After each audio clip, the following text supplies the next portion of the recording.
Halo semuanya, pada kesempatan kali ini saya masih akan membahas mengenai teori sosial kritis masa Frankfurt 1 dengan tokohnya Herbert Marcuse yang pemikirannya terkenal dengan One Dimensional Man. Kilas balik mengenai Herbert Marcuse, beliau lahir di Berlin 19 Juli 1898, lulusan dari University Berlin dan University Freiburg, mengambil jurusan filsafat dan susastra.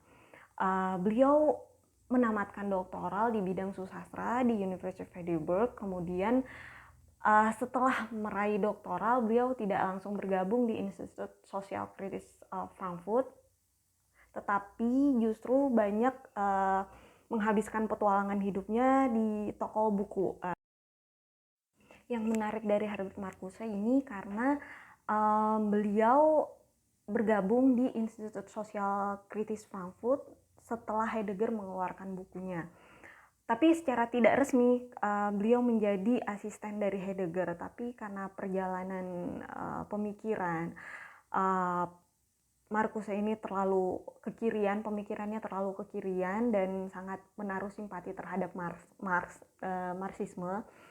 Menaruh simpati ini dalam artian memberikan perhatian yaitu berupa kritik. Kritik ini bukan hanya sekedar kritik, tapi Marcuse itu memberikan kritik dengan karena kalau kita common sense-nya itu kalau kita berbicara masalah kritik, orang selalu mengatakan bahwa kritik itu hanya sekedar mengkritik, tapi sebenarnya kritik itu di sini adalah menganalisa, memberikan analisis yang lebih tajam terhadap pemikiran Marxisme. Nah, itu yang disebut dengan kritik sebenarnya. Yang menarik dari seorang Herbert Marcuse adalah ketika dia menjadi asisten Heidegger. Jadi beliau tuh tidak langsung bergabung di Institut Sosial Kritis Frankfurt, tetapi pertama-tama bergabung di Institut Sosial Kritis masa Frankfurt itu secara tidak resmi karena beliau menjadi asisten dari Heidegger, seperti Sartre juga menjadi asisten Heidegger. Namun Marcuse ini pada perjalanan karirnya bersama Heidegger, akhirnya pemikiran mereka tuh bertentangan karena Marcuse ini dianggap terlalu kekirian karena menaruh simpati terhadap Marxis. Nah, perkembangan dari pemikiran Herbert Marcuse ini nanti terlihat jelas ketika mengungsi ke Amerika Serikat. Jadi pada zaman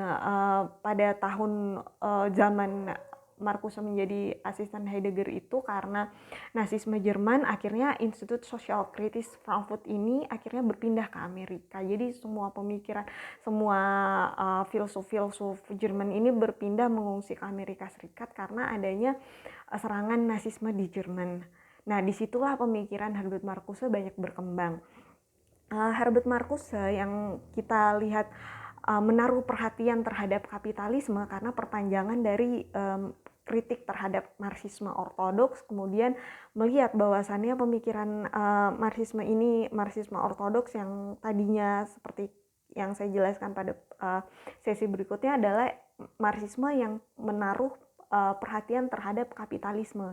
Begitu juga dengan Marcuse menaruh perhatian dengan ekonomi dan kapitalis. Dia mengembangkan bahwasannya masa Frankfurt itu yang terkenal dengan analisa objektivitasnya itu menjadi inspirasi dari Marcuse. Marcuse sendiri pada perkembangannya itu banyak dipengaruhi oleh Hegel, Marx, dan Sigmund Freud.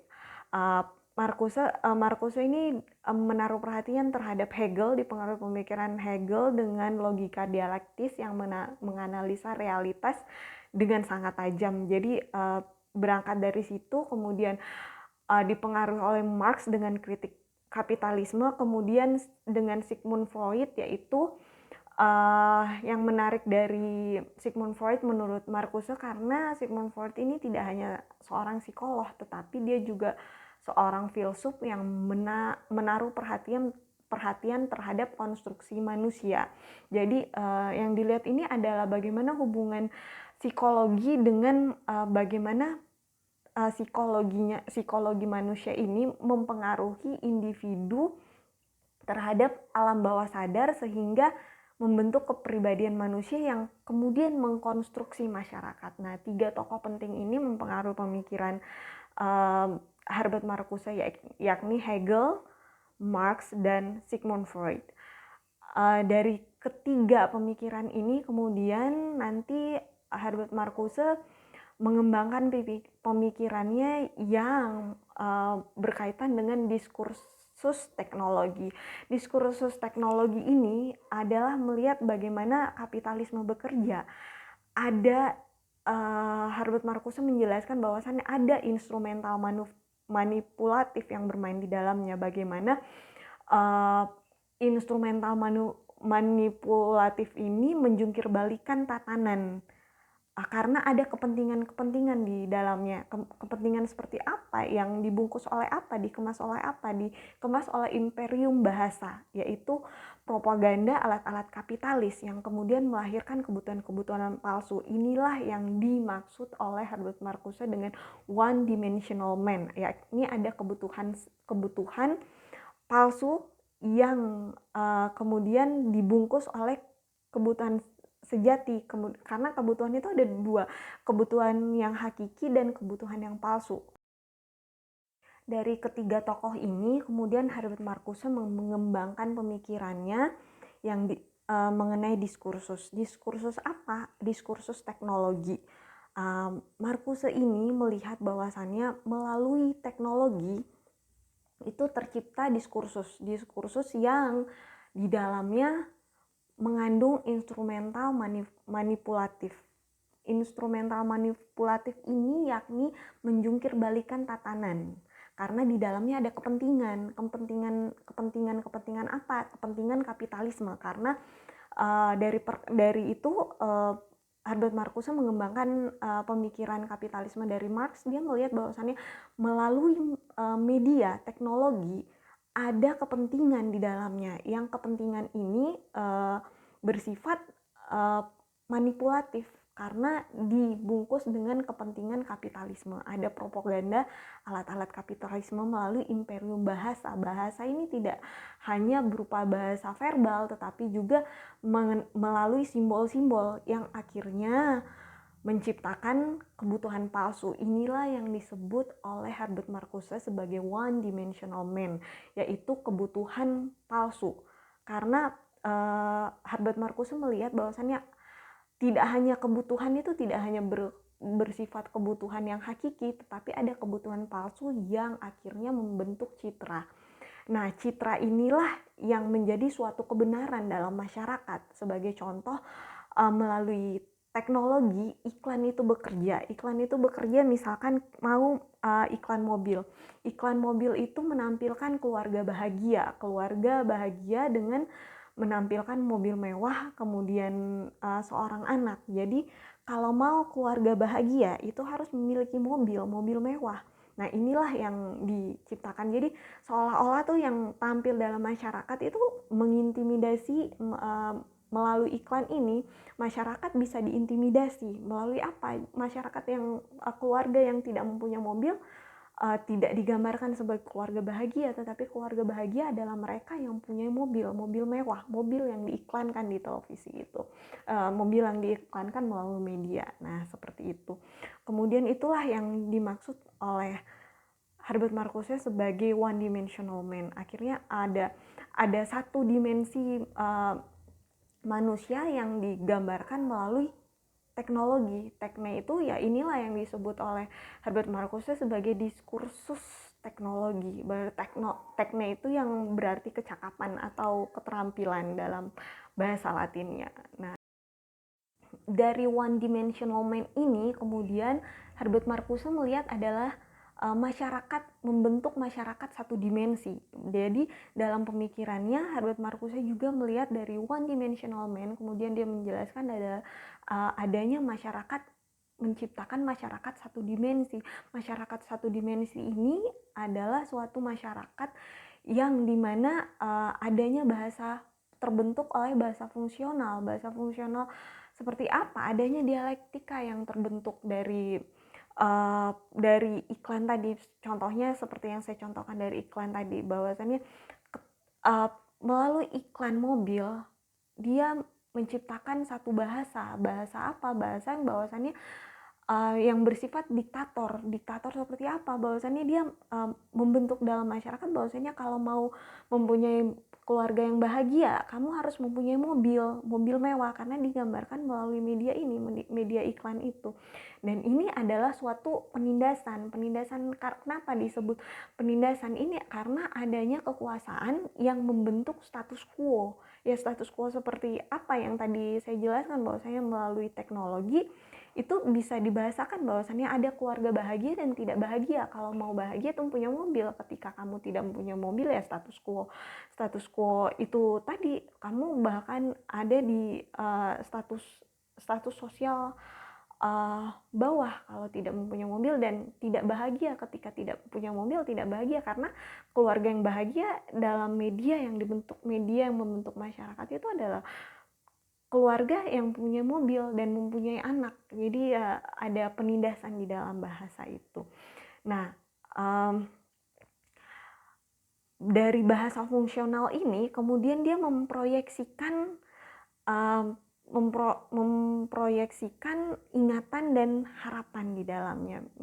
Kamu mau memilih menjadi masyarakat yang kekinian atau masyarakat yang ketinggalan zaman? Yaitu kalau kamu mau menjadi masyarakat kekinian, ya itu harus mengikuti perkembangan zaman, yaitu mempunyai mobil, mempunyai semua unsur-unsur kekinian yang ikut zaman. Inilah mobil kekinian yang ditampilkan oleh zaman sekarang, ditampilkan oleh teknologi. Ya itu tadi akhirnya menciptakan kebutuhan palsu, konsume ergo sum, yaitu saya mengkonsumsi maka saya ada. Ketika kamu tidak mengkonsumsi maka kamu akan ketinggalan zaman, tidak mengikuti perkembangan zaman seperti itu. Kemudian akhirnya membentuk imperium citra. Semua yang kamu lihat adalah benar. Ya, masyarakat itu akhirnya dikontrol dengan citra, karena manusia bersifat animal simbolikum, yaitu makhluk simbolis. Makhluk simbolis ini itu tercabut dari fungsinya. Yang tadinya masyarakat itu tadinya itu barang-barang itu bersifat kebutuhan, kemudian akhirnya beralih menjadi masyarakat yang fungsinya adalah simbolis. Begitu kamu menggunakan simbol-simbol kapitalisme, ya kamu ada status sosial yang kamu gambarkan, yaitu membentuk citra bahwasannya apa yang kita lihat adalah benar. Jadi itulah yang dimaksud dengan imperium citra, yang semuanya adalah kebutuhan palsu. Itu yang dikembangkan oleh Herbert Marcuse dalam pemikirannya, itu one dimensional man, yang kemudian menciptakan masyarakat satu dimensi, dari manusia satu dimensi kemudian menjadi masyarakat satu dimensi, dan itu menjadi kebenaran yang berlaku dalam masyarakat. Nah, itu yang terus disorot oleh pemikiran Herbert Marcuse, yang dimana dia melihat bagaimana pasar ini bekerja di dalam masyarakat. Pasar itu dalam artian bagaimana kapitalisme memandu oposisi-oposisi dalam masyarakat.